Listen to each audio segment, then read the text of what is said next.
ಆತ್ಮೀಯ ವಿದ್ಯಾರ್ಥಿಗಳೇ, Kannada class room ಚಾನಲಿಗೆ ಸ್ವಾಗತ. ಈ ಚಾನಲಲ್ಲಿ ನೀವು 9ನೇ ತರಗತಿ ಮತ್ತು 10ನೇ ತರಗತಿ ಗಣಿತ ಪಠ್ಯಕ್ರಮದ ವಿಡಿಯೋಸ್ಗಳನ್ನು ನೋಡ್ಬೋದು.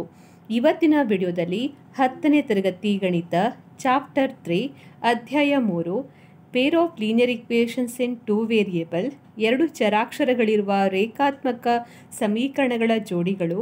ಈ ಅಧ್ಯಾಯದ ಅಭ್ಯಾಸ 3.5 ಎಕ್ಸಸೈಸ್ 3.5 ಕ್ವಶನ್ ನಂಬರ್ 4ಅಲ್ಲಿ ಸಬ್ ಕ್ವಶನ್ 5ರ ಪರಿಹಾರವನ್ನು ಕಂಡುಹಿಡಿಯೋಣ.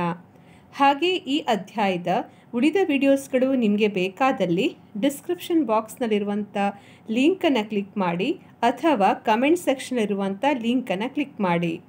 ಹಾಗೆ ಹೊಸ ವಿಡಿಯೋಸ್ಗಳನ್ನು ಹಾಕಿದಾಗ ನೋಟಿಫಿಕೇಷನ್ ಬೇಕಾದರೆ ಚಾನಲನ್ನು ಸಬ್ಸ್ಕ್ರೈಬ್ ಮಾಡಿ. ಸಬ್ಸ್ಕ್ರೈಬ್ ಬಟನ್ ಪಕ್ಕದಲ್ಲಿರುವಂಥ ಬೆಲ್ ಐಕಾನನ್ನು ಒತ್ತಿ.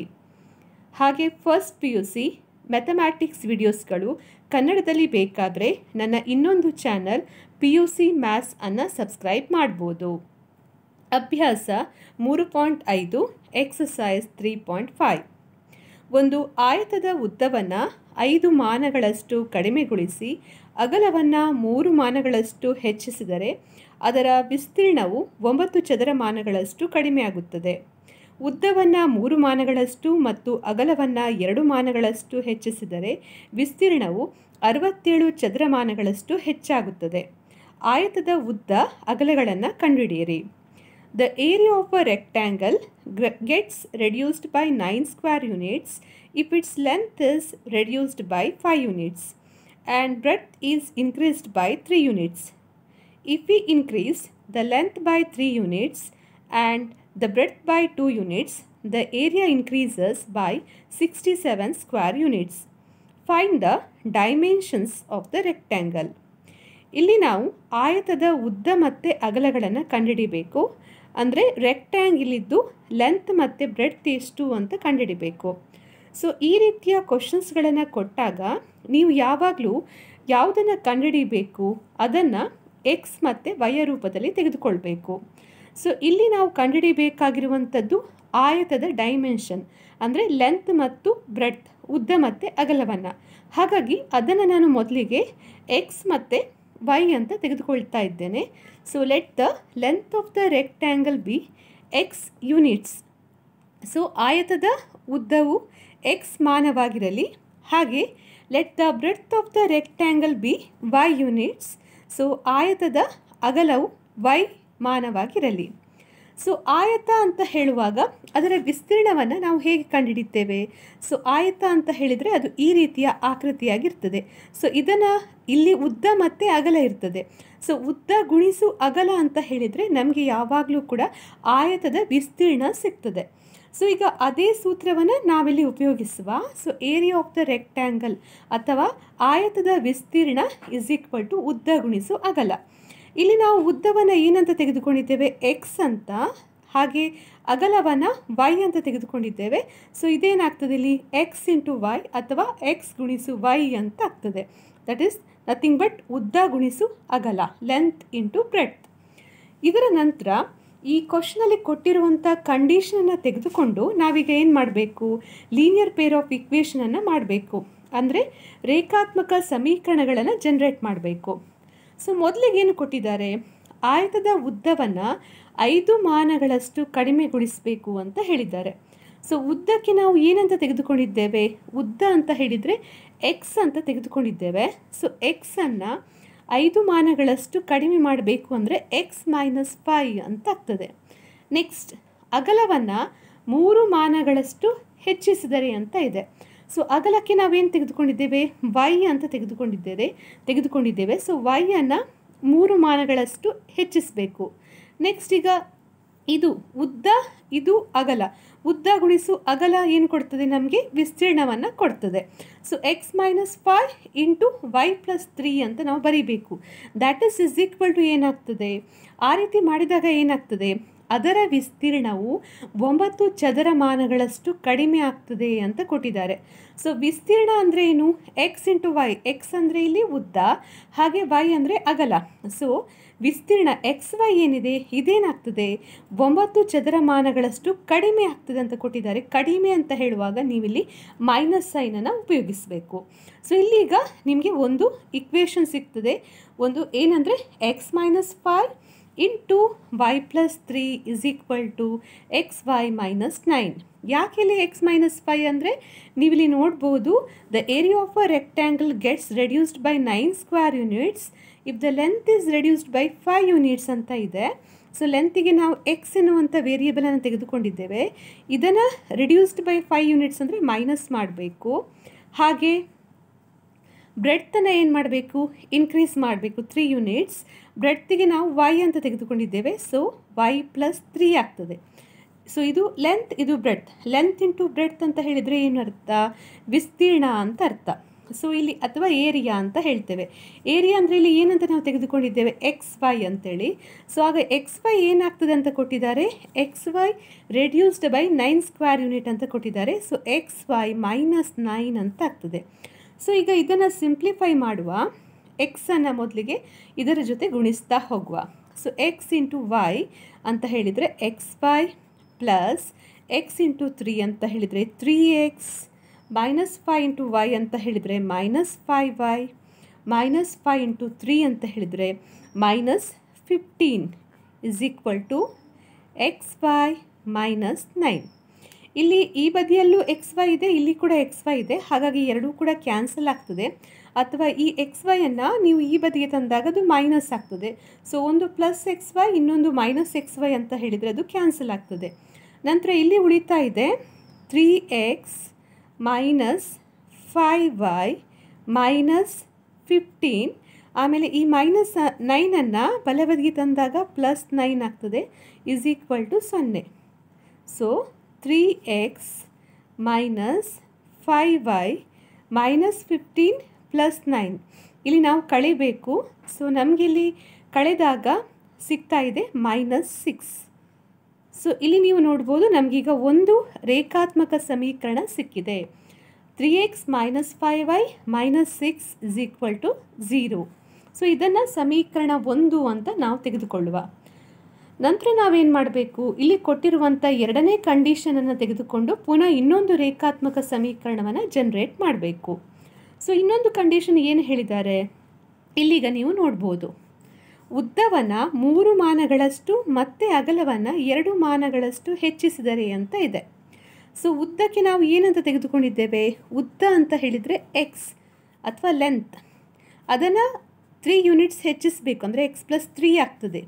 ಹಾಗೆ ಅಗಲವನ್ನು 2 ಮಾನಗಳಷ್ಟು ಹೆಚ್ಚಿಸಬೇಕು, 2 ಯೂನಿಟ್ಸ್ ಹೆಚ್ಚಿಸಬೇಕು ಬ್ರೆಡ್ತನ್ನು. ಸೊ ವೈ ಪ್ಲಸ್ 2 ಆಗ್ತದೆ. So X plus 3 into Y plus 2 ಇದು ಉದ್ದ ಅಂದರೆ ಲೆಂತ್, ಇದು ಅಗಲ ಅಂದರೆ ಬ್ರೆಡ್ತ್ ಇಸ್ ಈಕ್ವಲ್ ಟು, ಆಗ ಅದರ ವಿಸ್ತೀರ್ಣ ಏನಾಗ್ತದೆ? 67 ಚದರಮಾನಗಳಷ್ಟು ಹೆಚ್ಚಾಗ್ತದೆ ಅಂತ ಇದೆ. ಸೊ ವಿಸ್ತೀರ್ಣ ಅಥವಾ ಏರಿಯಾಗೆ ನಾವು ಎಕ್ಸ್ ವೈ ಅಂತ ತೆಗೆದುಕೊಂಡಿದ್ದೇವೆ. ಸೊ ಎಕ್ಸ್ ವೈ ಪ್ಲಸ್ 67 ಅಂತ ನಾವಿಲ್ಲಿ ಬರೀಬೇಕು ಇನ್ನೊಂದು ಈಕ್ವೇಷನನ್ನು. ಸೊ ಈಗ ಇನ್ನೊಂದು ಈಕ್ವೇಷನನ್ನು ನಾವು ಜನರೇಟ್ ಮಾಡುವ. ಸೊ ಮೊದಲಿಗೆ ಏನು ಹೇಳಿದ್ದಾರೆ? ಉದ್ದದ ಬಗ್ಗೆ. If we increase the length by 3 units. So length ಅಂತ ಹೇಳಿದರೆ ಇಲ್ಲಿ X. So X plus 3 this gives length into breadth by 2 units. Breadth ಅಂದರೆ ವೈ ಅಂದರೆ ಅಗಲ. So Y plus 2 is equal to area of the rectangle ಅಂದರೆ X Y ಏನಾಗ್ತದೆ? Increases by 67 square units ಅಂತ ಇದೆ. ಸೊ ಎಕ್ಸ್ ವೈ ಪ್ಲಸ್ 67 ಅಂತ ಆಗ್ತದೆ. Next ಇದನ್ನು ಸಿಂಪ್ಲಿಫೈ ಮಾಡ್ತಾ ಹೋಗುವ. ಈ ಎಕ್ಸನ್ನು ತೆಗೆದುಕೊಂಡು ಇದರ ಜೊತೆ ಗುಣಿಸಿ. So X Y X into 2 ಅಂತ ಹೇಳಿದರೆ 2x. ನೆಕ್ಸ್ಟ್ ಈ 3ಅನ್ನು ಇದರ ಜೊತೆ ಗುಣಿಸಬೇಕು. ಸೊ 3y 3 ಇಂಟು 2 ಅಂತ ಹೇಳಿದರೆ 6 is equal to X Y plus 67. ಇಲ್ಲಿ ಎಕ್ಸ್ ವೈ ಇದೆ, ಇಲ್ಲಿ ಎಕ್ಸ್ ವೈ ಇದೆ. ಸೊ ಎರಡೂ ಕೂಡ ಕ್ಯಾನ್ಸಲ್ ಆಗ್ತದೆ. ಸೊ ಇಲ್ಲಿ ನಮಗೆ ಸಿಗ್ತಾ ಇದೆ 2x ಪ್ಲಸ್ 3y ಪ್ಲಸ್ 6. ಈ 67ಅನ್ನು ಈ ಬದಿಗೆ ತಂದಾಗ ಮೈನಸ್ 67 ಆಗ್ತದೆ. ಸೊ ಇಲ್ಲಿ ಕಳೆದಾಗ ನಮಗೆ ಸಿಗ್ತಾ ಇದೆ 2x ಪ್ಲಸ್ 3y 67 ಮೈನಸ್ 6 ಅಂತ ಹೇಳಿದರೆ 61 ದೊಡ್ಡ ಸಂಖ್ಯೆ ಮೈನಸ್ ಸೈನನ್ನು ಹೊಂದಿದೆ. So -61 is equal to 0. So ಇದನ್ನೀಗ ಸಮೀಕರಣ 2 ತೆಗೆದುಕೊಳ್ಬೋದು. ಸೊ ಸಮೀಕರಣ 1 ಮತ್ತು 2 ಸಿಕ್ಕಿದೆ ಈಗ ನಮಗೆ. ನೆಕ್ಸ್ಟ್ ನಾವೇನು ಮಾಡಬೇಕು, ಯಾವುದಾದ್ರೂ ಒಂದು ವಿಧಾನವನ್ನು ಉಪಯೋಗಿಸಿ ಇಲ್ಲಿ ಎಕ್ಸ್ ಮತ್ತು ವೈಯ ಬೆಲೆಯನ್ನು ಕಂಡುಹಿಡಿಬೇಕು. ನಮಗೆ ಈಗಾಗಲೇ 3 ವಿಧಾನಗಳು ಗೊತ್ತಿದೆ. ಸಬ್ಸ್ಟಿಟ್ಯೂಷನ್ ಮೆಥಡ್ ಅಂದರೆ ಆದೇಶ ವಿಧಾನ, ಎಲಿಮಿನೇಷನ್ ಮೆಥಡ್ ಅಂದರೆ ವರ್ಜಿಸುವ ವಿಧಾನ, ಹಾಗೆ ಓರೆ ಗುಣಾಕಾರ ವಿಧಾನ ಅಂದರೆ ಕ್ರಾಸ್ ಮಲ್ಟಿಪ್ಲಿಕೇಶನ್ ಮೆಥಡ್. ನೀವು ಯಾವುದೇ ವಿಧಾನವನ್ನು ಉಪಯೋಗಿಸ್ಬೋದು.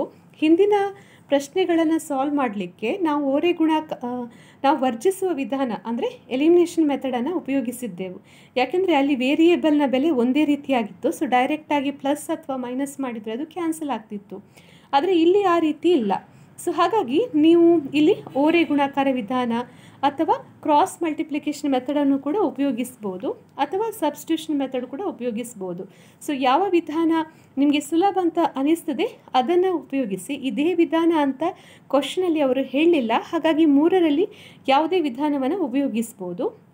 ಸೊ ಈಗ ನಾನಿಲ್ಲಿ ಓರೆ ಗುಣಾಕಾರ ವಿಧಾನ ಅಥವಾ ಕ್ರಾಸ್ ಮಲ್ಟಿಪ್ಲಿಕೇಶನ್ ವಿಧಾನವನ್ನು ಉಪಯೋಗಿಸ್ತಾ ಇದ್ದೇನೆ. ಇಲ್ಲಿಗ ನಾನು 2 ಸಮೀಕರಣಗಳನ್ನು ಬರೆದಿದ್ದೇನೆ. ಸೊ ಹಾಗೆ ಕ್ರಾಸ್ ಮಲ್ಟಿಪ್ಲಿಕೇಶನ್ ಮೆಥಡ್ ಅಥವಾ ಓರೆ ಗುಣಾಕಾರ ವಿಧಾನವನ್ನು ಉಪಯೋಗಿಸ್ತಾ ಇದ್ದೇನೆ. ಸೊ ಆ ವಿಧಾನವನ್ನು ಉಪಯೋಗಿಸಬೇಕಾದ್ರೆ ನಮಗೆ ಮೊದಲಿಗೆ A1 B1 C1 ಹಾಗೆ A2 B2 C2ನ ಬೆಲೆಗಳು ಬೇಕು. ಸೊ ಇದು ರೇಖಾತ್ಮಕ ಸಮೀಕರಣ ಅಥವಾ ಲೀನಿಯರ್ ಪೇರ್ ಆಫ್ ಈಕ್ವೇಷನ್ನ ಜನರಲ್ ಫಾರ್ಮ್. ಇದನ್ನು ಈ ಈಕ್ವೇಷನ್ ಜೊತೆ ಕಂಪೇರ್ ಮಾಡಿ ನಾವೀಗ A1 B1 C1 ಹಾಗೆ A2 B2 ಮತ್ತು C2ನ ಬೆಲೆಗಳನ್ನು ಕಂಡುಹಿಡಿಯುವ.